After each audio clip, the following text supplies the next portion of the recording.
tell what kind of cars he's passing. He's going so fast. I would suspect at 145 or 150, he's pretty much at the top end.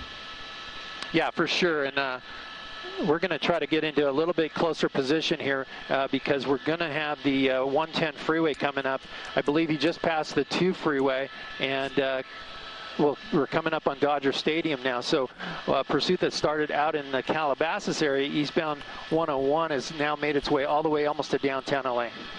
Gil, is he wearing a backpack or something there, or is it just the, you know, the way he's hunched over and his jacket's inflated or something with the wind? Yeah, let me come in. It looks like a backpack. You're right. He's wearing a backpack there. I don't know if you can tell some of the details there on that backpack, but yeah, he's just blown by these cars and certainly wearing that backpack. I'm wondering if the night sun, as powerful as that is, and we talked about what a distraction it is for a driver in a regular vehicle, if it isn't even more distracting for somebody at that speed on a motorcycle, posing an even greater danger, perhaps. Yeah, perhaps. I mean, you know, I think maybe it's helping the rider a little bit to see what's coming ahead of him, because the freeway, you know, can be dark at times in places. So if there's any debris or anything like that, but really at these speeds, he's going to have a split second, if that, to make a move as he approaches here the 110 freeway southbound 5. You know, our desk is very busy upstairs, Jamie and Jack, and they did a quick web search, and it says the top speed on an average motorcycle is anywhere from 110 to 120. So as you can see, he is really pushing this bike. He really is. And I mean, right now he's at we're clocking at a 120. Let's see what he does here now. He's at the 110. So it could be a little tricky here as far as the freeway goes, but he looks like he's staying committed there on that 5 freeway southbound. At any point during the pursuit, as you've been watching it, has he slowed down at all, or is it just pretty much consistent over 100 miles an hour? You know, believe it or not, on surface streets in Van Nuys, when he got off the freeway and lost the CHP for a few minutes, the LAPD airship was saying that he was going about 90 to 100 miles an hour on surface streets at times. So really, he hasn't slowed down that much, except when, of course, when he got on the freeway on the 405, he was going about 80, 90 miles an hour when we first got eyes on him.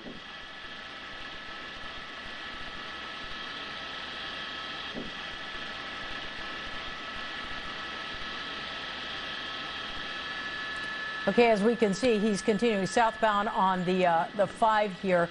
Gil, what does the traffic look like up ahead, and is the black and white still behind him at all? Yeah, it's getting heavy. There's the black and white there. The CHP still in trail. They're still keeping up. That's fantastic to see that car travel at that rate of speed as well. But I'll tell you, he's coming up on the 10 freeway, and then beyond that, it's going to be the 60, the East LA interchange. So he'll have plenty of options here coming up.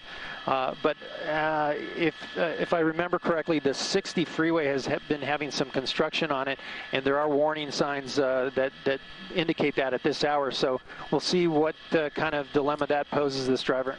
Gil, once again, for anyone who's just joined us, can you refresh our memory here on how this started?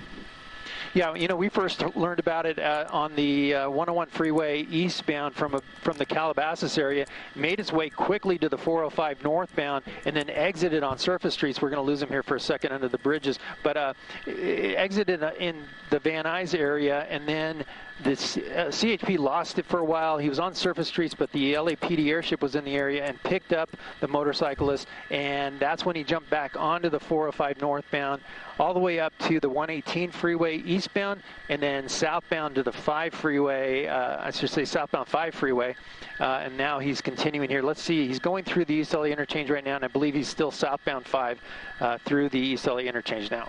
Are you surprised at all he hasn't gotten off and tried to lose these guys on surface streets? I mean, clearly he hasn't been able to outrun the CHP behind him. You know, he tried that. He tried that in Van Nuys. He took the 405 north from the 101 and then exited Balboa, and then that's how he lost the CHP. But fortunately, the LAPD helicopter had eyes on it, and now that the helicopter's overhead, it's going to be really difficult for this driver to lose the helicopter. As you can tell, we're at our max speed trying to stay up with this driver, but he's having difficulty shaking us. A couple of moments ago, he did throttle back to about 78 miles an hour. That's the slowest we've seen so far. Yeah, good eye. He was going through those transition roads there on the 5, and now I'm just trying to keep up where we're at. We're approaching the 710 freeway, coming by the Commerce Train Yard right now, southbound 5. So, you know, the destination for this driver is unknown. It's hard to say if he's just using the freeway system to try to shake the police, or if he actually has a destination. But right now, it doesn't seem like it. And we want to remind people, as you said, Gil, this was a failure to yield. Speeding was involved. They believe there was some sort of racing. I mean, that's what they're telling us. There were at least 2 bikes involved here. The other one, we're not sure about that one, but the CHP really did focus on this one. Yeah, I didn't hear about the second one. That may have been really early on in the pursuit, but certainly they had their eyes targeting this guy. Well, traffic does appear to be much lighter here now that he's on the 710, doesn't it? Yeah, actually, he's on the 5 still. Oh, he's still on the 5, okay. Yeah, and trying to see where we're at here, looking out the window so I don't lose him. We've passed the 710 freeway, so he's passing the Citadel outlets right now, and look at them just going in and out of traffic. Those cars have no clue what's coming up behind them. Gil, I'm going to ask you another motorcycle type question. When the back fender is that far raised off the wheel, does that mean it's an off-roading kind of bike too that does all-terrain? That's my understanding. You know, you see that raised, but also can indicate that it's a high-performance motorcycle as well. Well, we're definitely seeing that here tonight. Yeah. Yeah, look at that. I mean, this guy really knows how to ride a motorcycle, that's for sure. And at these speeds, he's got to know what he's doing because it's so dangerous. And he'll be heading into Orange County in no time. Of course, he has the option then of going down the 605 as well. Yeah, that's next. So it's 605 in a couple of miles here, and we'll see what the driver does if he tries to get off and try to ditch officers here coming up in like the Downey or Pico Rivera area. Hey, Gil, was that a laser we just saw popping up? Yeah, I was going to ask you the same thing. It sure looked like it. You know, that might have been. It might have been someone pointing a laser at us. We get that quite often here, and it's so dangerous to do that to helicopters or aircraft. But yeah, at this point, look at the speeds here, 136.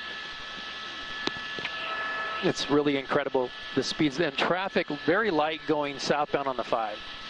And it's a pretty good guess this guy's been going fast enough that they haven't been able to get a plate on him at all. I don't believe they got a plate yet. I was trying to listen to that early on, and I don't think they did. I think he was just too fast for the officers that tried to pull him over. What kind of options would the CHP have? I mean, would you use I don't think you use a spike strip at this speed, but what options do they have? They don't. I mean, they're really just going to have to track this motorcycle until he runs out of gas. That's about all they can do. And normally, if there was like traffic, they might have a problem with that because the motorcycle can split lanes. But really, the helicopter is going to be over this until he runs out of gas, because they're going to hand off to other aircraft that will help. The CHP airships, the LAPD, the Sheriff's Department will all assist in pursuits. Even going down into Orange County, the police down there will use their helicopters to assist whatever way they can. Once again, he's traveling on the 5, heading south. Can you give us the next major location coming up here? What city are we passing through? Yeah, we're going through Downey right now, and we're right at the 605 freeway. Let me come out wider, and he'll have an option here to jump on that 605 freeway, but we'll see what happens if that happens or not. He's staying in that middle lane, so it's telling me no. That's actually the Gore Point right there, and he's going to be committed southbound 5 freeway from the 605. You wonder if fatigue won't play a part in this. Driving this fast for this long, it's got to be strenuous. Oh, yeah, most definitely. I'm not one that rides motorcycles, and there's the CHP handing off to the next division. But I would have to say it's going to take a toll on you after a while, at these speeds especially. How long has this been going on, Gil? I know we picked it up shortly after, I think, 11:05. Yeah, that's about the time it started. That's about the time I heard it. We were in downtown LA and started flying towards the San Fernando Valley, and we first got eyes on it when he was on surface streets in Van Nuys. So yeah, it's been going on since about that time. And he just stays pretty consistent at that 130, 145 mile speed there as he just changes lanes ever so often, weaving in and out of traffic, showing no signs of slowing down or giving up. Yeah, for sure. You know, he really doesn't have anything to lose at this point. I mean, just staying with the throttle on at high speed and just making sure that he's able to navigate the cars ahead of him. But really this area, or this stretch of the 5 freeway between the 605 and the 91, a lot of construction as well, but it looks like it's open. Sometimes they close the southbound lanes for construction, but it looks like it's clear sailing all the way to the 91. Once again, he's certainly got a lot of range on a motorcycle here, depending on the conditions and the speed, but he's at least got 200 miles on a tank of gas there. Wow. Yeah, he can go for quite a while here. I'm hearing the CHP units trying to get a license plate on the vehicle to answer that question. They're still trying to access those plates, but you'll see the distance as I zoom out. That officer there that just took over, I believe that's Santa Fe Springs unit that just took over in Trail of the Pursuit. But you see the distance there. It's probably pretty hard to read that plate. And imagine what that's like for those officers in Trail as well. They usually don't drive this fast, this long on the freeway. They don't, and it's certainly different for a car to try to keep up in traffic. Even though it's very light, they have those vehicles that they have to dodge. The motorcycle can easily split lanes and come up right alongside cars like he just did and just blow right by them. So they have a challenge for sure to avoid that traffic that the motorcycles just passed. Well, you know, we look at the motorcycle, we know it's going fast, but you really can tell when you see the CHP officer behind him and how he's passing all the other cars on the freeway, almost like they're standing still.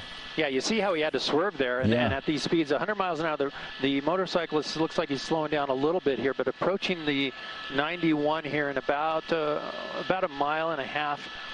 And then the motorcycle just simply hits the throttle, and away he goes. So he was kind of staying in the HOV lane. Well, I guess he's not in it right now, but how far before he has to make a decision? He's got about a mile now at that 91, so he can go eastbound 91 or continue southbound 5. If he does southbound 5, that'll put us going into Anaheim and through Disneyland area. So that's the options the driver has. There are some off-ramps that are closed down here, so because of the traffic or because of the construction that's going on. So he'll have limited options as far as getting off. Here's Beach Boulevard, and he's going to continue at looks like about 140 miles an hour. He's really ramped it up now. Yeah. Gil, if they were to get, let's say they got close enough to get a look at the plate and the number here, would they pull off and track him knowing who's on the bike at this point? They might. I mean, if there's any wants or warrants for the individual, actually, they may stay on it.